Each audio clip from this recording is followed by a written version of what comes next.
চলতি বছরের ১৬ই ডিসেম্বর বা নতুন বছরের শুরুতে থার্ড টার্মিনাল চালুর ব্যাপারে সিদ্ধান্ত নিয়েছে সরকার।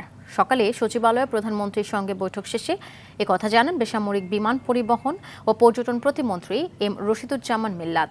জানান যে কোনো মূল্যে বিমানকে লাভজনক প্রতিষ্ঠানে রূপ দিতে নির্দেশ দিয়েছেন প্রধানমন্ত্রী। আগামী বাজেট ঘোষণার পর কক্সবাজারের সাগরে ভাসমান রানওয়ে চালুর বিষয়ে সরকারের সিদ্ধান্তের কথা জানান মন্ত্রী। বলেন, আগামী ৩০ এপ্রিলের মধ্যে বোয়িং থেকে ১৪টি বিমান কেনা এবং কিছু বিমান লিজ নেয়ার ব্যাপারেও কাজ করছে মন্ত্রণালয়।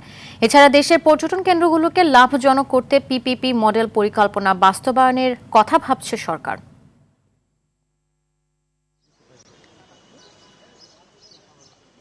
৩০ এপ্রিলের মধ্যেই আমরা বোয়িংয়ের সঙ্গে চুক্তি করতে যাচ্ছি।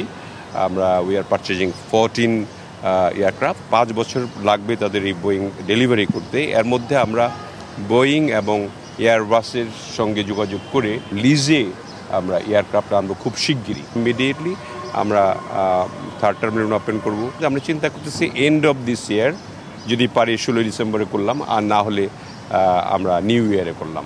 এরকম ধরনের একটা চিন্তাভাবনা আমরা করেছি।